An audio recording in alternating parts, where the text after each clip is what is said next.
ఈ మధ్య కాలంలో కొంతమంది ఆంధ్రులకు మళ్ళీ ఈ తెలంగాణ మీద అంటే మన తెలంగాణ మీద దృష్టి పడింది.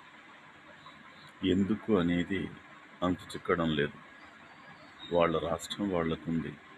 వాళ్ళ రాష్ట్రంలో వాళ్ళ అభివృద్ధి ఏంటో, వాళ్ళ ప్రతాపం ఏమిటో, వాళ్ళ చాతుర్యం ఏమిటో చూపించుకోవచ్చు కదా! తెలంగాణతో ఏం పనంటే రాకపోకలకు ఏమీ ఆటంకం లేదు. ఎందుకంటే అందరం భారతీయులమే. అందులో ఆంధ్ర వాళ్ళన్నా, తెలంగాణ వాళ్ళన్నా తెలుగు భాషకు సంబంధించిన వాళ్ళే. ఇక్కడ ఉన్న కులాలే అక్కడ ఉన్నాయి, అక్కడ ఉన్న కులాలే ఇక్కడ ఉన్నాయి. అందరం సహోదర భావంతో ఉండాలి.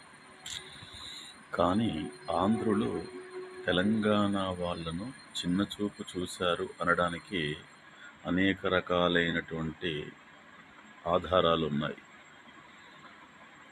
ఇక ఉదాహరణకొద్దాం. కళారంగం ఉంది.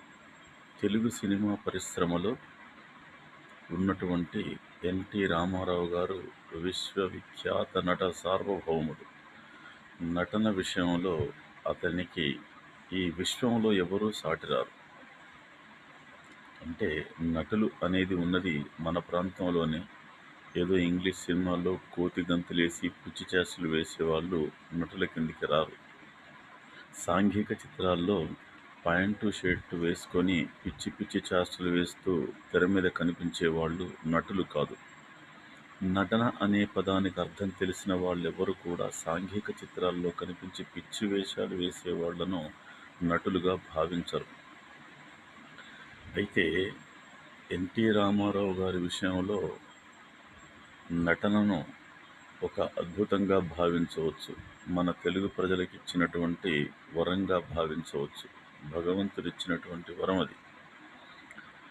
అయితే మిగిలిన అన్ని విషయాల్లో కూడా తెలంగాణ వాళ్ళను చిన్నచూపే చూశారు.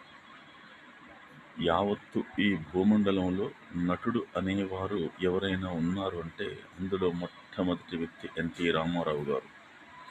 ఆ తర్వాత కాంతారావు గారు. ఆ తర్వాత ఎస్వి రంగారావు గారు.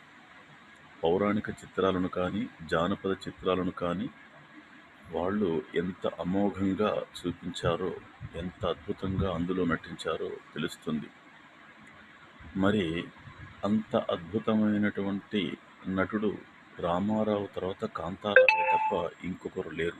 అయినా సరే కాంతారావును ఎదగనీయలేదని చెప్పి చాలా సందర్భాల్లో మనం చూసాం. కారణం ఏంటంటే అతను తెలంగాణ వాడు కావటమే.